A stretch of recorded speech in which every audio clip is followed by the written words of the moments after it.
প্রাণপ্রিয় নেতা ভারপ্রাপ্ত চেয়ারম্যান জনাব তারেক রহমানের পক্ষ থেকে। এখানে উপস্থিত আছেন এই সংগঠনের সাথে যুক্ত, যার পরিচয় দিয়েছেন রশিদুজ্জামান মিল্লাত, সাবেক এমপি, কোষাধ্যক্ষ এবং উপদেষ্টা। এখানে আছেন আমরা বিএনপি পরিবারের আরেকজন অ্যাডভাইজার আবুল কাশেম এবং এই সংগঠনের সদস্য সচিব কৃষিবিদ মকসুদুল মোমেনিন মিথুন এবং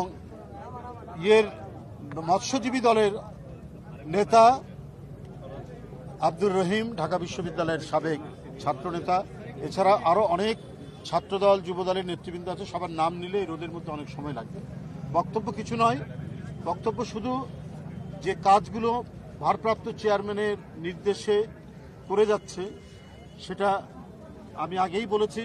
শুধু সমাজসেবামূলক, আহত নিহত পরিবার বা কেউ দৃষ্টিশক্তি হারিয়েছেন গুলিতে, কারো পা চলে গেছে, কারো হাত চলে গেছে, আজীবনের জন্য পঙ্গুত্ব বরণ করেছেন অসহায় পরিবার, তার দিকেই শুধু ছুটে যাচ্ছে না। পরিবেশকে সুস্থ রাখা, পরিবেশ যদি পঙ্গু হয় গোটা জাতি পঙ্গু হয়ে যাবে।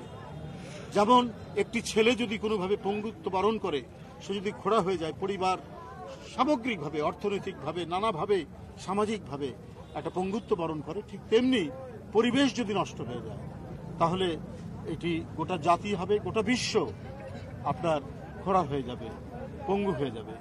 এই কারণে এই বিষয়ে অত্যন্ত তীব্র দৃষ্টি রয়েছে আমাদের ভারপ্রাপ্ত চেয়ারম্যান জনাব তারেক রহমান।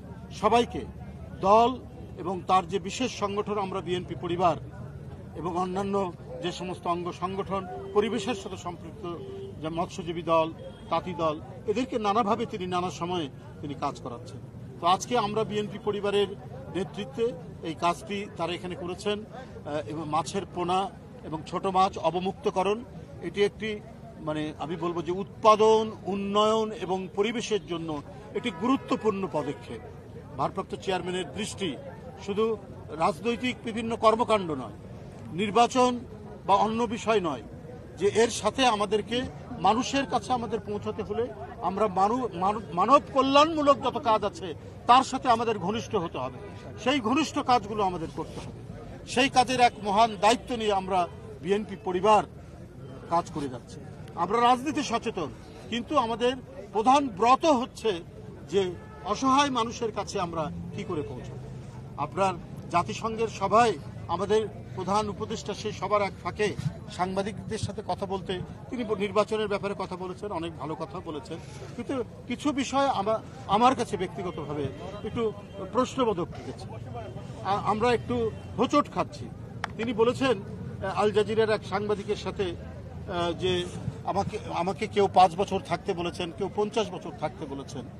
তো আমি এগুলো অনেকেই অনেক কথা বলছেন। তো এই কথা বললে আপনার অঙ্গীকার, আপনি তো গণতন্ত্র বিনষ্টকারী, ধ্বংসকারী শেখ হাসিনা দেশের টাকা লুটপাটকারী, তার পতনের পর মানুষের আকাঙ্ক্ষা হচ্ছে গণতন্ত্র পুনঃপ্রতিষ্ঠা করা। এখানে অন্তর্বর্তীকালীন সরকারের মেয়াদ কতটুকু হবে, কি হবে, এটা তো নয়। যত তাড়াতাড়ি সম্ভব আপনি নির্বাচন দেবেন, এটা মানুষ চায় এবং আপনার প্রতি সেই আস্থা রেখেছে। কিন্তু এখন এই যে কথাটা আপনি বললেন, এটা এর আগে আপনি যখন ফেব্রুয়ারিতে নির্বাচন হবে কি হবে না, যে অনিশ্চয়তা ছিল, আপনার এই কথার মধ্যে দিয়ে আরেকটি অনিশ্চয়তা তৈরি হলো যে তাহলে আপনার মনের মধ্যে কি কাজ করছে। আরে ভাই, আমি তার প্রতি শ্রদ্ধা রেখেই বলছি, সাংবাদিক ভাই এবং আমাদের নেতাকর্মী যারা আছেন, জর্জ ওয়াশিংটনকে আজীবন প্রেসিডেন্ট হওয়ার জন্য তার লোকেরা বলেছিলেন এবং না হলে সম্রাট হওয়ার জন্য বলেছিলেন, কিন্তু গণতন্ত্রের প্রতি তার অটুট আস্থায় তিনি কারো কথাই শোনেননি। তিনি 2 বারের বেশি প্রেসিডেন্ট থাকেননি, এত অনুরোধ উপরোধ করার পরেও। এই সমস্ত দৃষ্টান্ত আছে বলেই একটি জাতি মহান জাতিতে পরিণত হয়, নেতারা মহান নেতায় পরিণত হয়। তো আমি প্রধান উপদেষ্টার প্রতি শ্রদ্ধা রেখেই বলছি যে আপনার এই কথাটার মধ্যে যে 5 বছর থাকতে বলেছে, 50 বছর থাকতে বলেছে, এইটা তো মানুষ শুনতে চায়নি। মানুষ শুনতে চায় যেটা আপনি গণতন্ত্রকে শক্তিশালী করার জন্য আপনি কি করছেন, এবং গণতন্ত্রের অত্যন্ত নির্ভরযোগ্য স্তম্ভ হচ্ছে নির্বাচন, অবাধ সুষ্ঠু নির্বাচন। এইটা নিয়ে বিভিন্ন অনিশ্চয়তা তৈরি হবে আপনার কথায়, এটা তো মানুষ প্রত্যাশা করে না, কখনোই এটা মানুষ প্রত্যাশা করেনি। আপনার দেশের যে বর্তমান যে অবস্থা, সে অবস্থা তো এখান থেকে তো উত্তরণের জন্য মানুষ মানে আকাঙ্ক্ষা করে আপনার কাছ থেকে, সব আস্থা আপনাদের উপর দিয়েছে যারা গণতন্ত্রে অংশগ্রহণ করেছে। আজকে ব্যাংকে টাকা নেই, আজকে প্রায় অর্ধ ডজন ব্যাংক একীভূত করা হচ্ছে। ব্যাংক থেকে টাকা ধার নিয়ে অথবা টাকা ছাপিয়ে কোনো রকমে দেশ চালাচ্ছে। দেশ তো বিপর্যয়ের মধ্যে, দেশ তো একটা ভয়াবহ পরিস্থিতির মধ্যে দিয়ে যাচ্ছে। সবাই আশা করেছিল যে আপনি প্রধান উপদেষ্টা, আন্তর্জাতিক সম্প্রদায় বিলিয়ন বিলিয়ন ডলার ধার দেবে দেশের উন্নয়নের জন্য, কিন্তু কেউ কোনো প্রতিশ্রুতি রাখেনি, কেউ কোনো টাকাই দেয়নি। আজকে একবার শূন্য অবস্থায় ব্যাংকগুলো পড়ে আছে। আপনার তো 1 বছর মানে পার হয়ে গেল। আপনার অর্থ উপদেষ্টা বলছেন যে 5ই আগস্টের পর চাঁদাবাজি বেড়েছে, তাহলে তো আপনার সরকারই নিজেদের ব্যর্থতার কথা বলছে। চাঁদাবাজি বেড়েছে, এটা তো একটা সামাজিক অপরাধ। এই অপরাধ দমন করার দায়িত্ব তো সরকারের, কোনো ব্যক্তির নয়, কোনো রাজনৈতিক দলের নয়, সরকারের। তাহলে সরকার নিজেই নিজের ব্যর্থতা আপনারা স্বীকার করে নিচ্ছেন। কেন চাঁদাবাজদেরকে ধরা হচ্ছে না? কেন চাঁদাবাজরা বিভিন্ন জায়গায় দাপট তৈরি করছে? আমাদের দলের যেগুলো নাম আসছে আপনাদের মিডিয়ার মাধ্যমে বিভিন্ন জায়গায় আমরা তদন্ত করেছি, অথবা কোনো গুরুত্বপূর্ণ যদি হয়ে থাকে বিষয়টা, যদি আরো জটিল মানে খারাপ বিষয় হয়ে থাকে, আমাদের ভারপ্রাপ্ত চেয়ারম্যান সাথে সাথে বলেছে আগে বহিষ্কার করেন, তারপরে তদন্ত করবেন। এইভাবে শত শত হাজার হাজার নেতাকর্মীকে আমরা পদক্ষেপ নিয়েছি। কিন্তু আইন প্রয়োগকারী সংস্থা এবং আইনকে বাস্তবায়ন করার দায়িত্ব তো সরকার।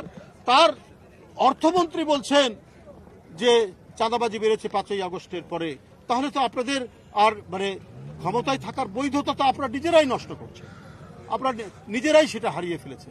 আজকে অর্থনীতির চারিদিকে যে হাহাকার চলছে, সে হাহাকার আপনার একের পর শত শত গার্মেন্টস ফ্যাক্টরি বন্ধ হয়ে গেছে, কোনো কর্মসংস্থান নাই, শিল্প কলকারখানা বন্ধ, ব্যবসা বাণিজ্য প্রায় অচল অবস্থা। তো অর্থমন্ত্রী আপনার দায়িত্ব এইটাও, এবং সমাজের যে আইন শৃঙ্খলা পরিস্থিতি যদি অবনতি হয় তার জন্য তো দায় সরকারের। আর আপনারা বলছেন চাঁদাবাজি বেড়েছে। তো এগুলো দিয়ে শাক দিয়ে মাছ ঢাকা যাবে না, কখনোই যাবে না। আজকে যদি একটু সরকার যদি দুর্বল থাকে, আজকে নানাভাবে দেখছেন এই যে দুর্গাপূজা হচ্ছে, আমাদের হিন্দু ধর্মাবলম্বী সম্প্রদায়ের একটা প্রধান উৎসব। আমাদের ভারপ্রাপ্ত চেয়ারম্যান বারবার নির্দেশ দিচ্ছেন, বিভিন্ন বক্তৃতার মধ্যে বলছেন অত্যন্ত শান্তিপূর্ণ, নির্বিঘ্ন, নিরাপত্তার সাথে কাজ করবে, এবং বিএনপির সকল পর্যায়ের নেতাকর্মী এই নিরাপত্তার দায়িত্ব পালন করবে, এবং তারা করে যাচ্ছে।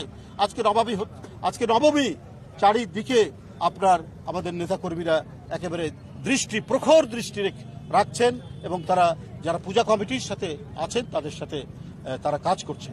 ইনশাল্লাহ এখন পর্যন্ত আপনারা দেখেছেন অত্যন্ত নিরাপদ। আমি বলছি না যে সরকারের এখানে কোনো দুর্বলতা আছে, সরকারও চেষ্টা করছেন, সরকারও নানাভাবে করছেন, যোগাযোগ করছেন সব দিকে। কিন্তু আপনার পাহাড়ে অশান্তি কেন?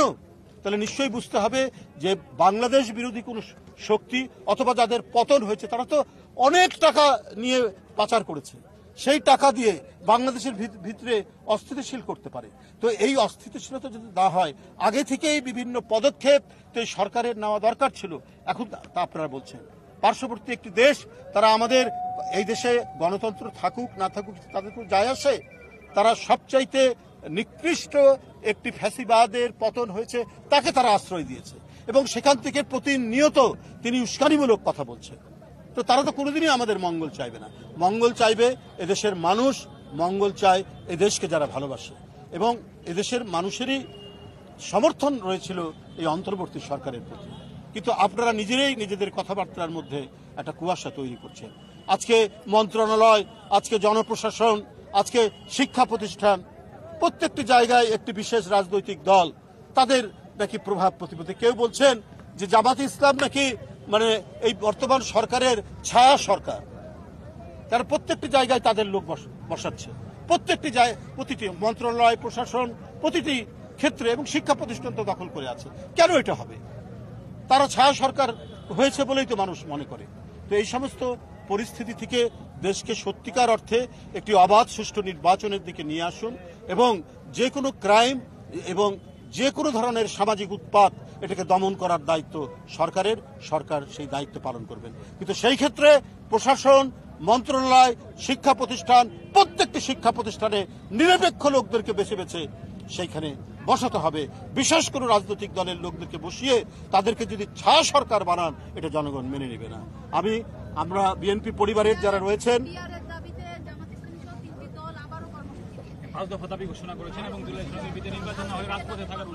এটা আমরা আগেই বলেছি, এটা হচ্ছে একটি রাজনৈতিক স্থিতিশীলতা তৈরি করার জন্য এবং জনমত তারা বুঝেছে, এই জনমতকে তারা ভিন্ন খাতে প্রবাহিত করার জন্য তারা এই পিআরের কথা আবার নতুন করে বলেছেন। কিন্তু জনগণ এই পিআরের সাথে নয়, পিআর সম্পর্কে জনগণ এখনই ওয়াকিবহাল নয়, কিছু শিক্ষিত লোক হয়তো জানে, কিন্তু সেই পিআর আসা মানেই, এটা প্রবর্তন করা মানেই আপনার নির্বাচনী ব্যবস্থা, নির্বাচন এবং আমাদের দীর্ঘদিনের যে অবাধ সুষ্ঠু নির্বাচন সম্পর্কে মানুষ যেভাবে অভ্যস্ত, সেই অভ্যস্তটাকে তারা বিভ্রান্ত করার জন্য এই কথাগুলি নিয়ে আসছে। এইটা কখনোই সম্ভব নয় যে যার ভোট সে তাকেই দিবে, তার পছন্দ মতো প্রার্থীকেই দেবে। এটাই হচ্ছে আপনার চিরাচরিত ঐতিহ্যগত পদ্ধতি, এটাই হচ্ছে চিরচেরা পদ্ধতি।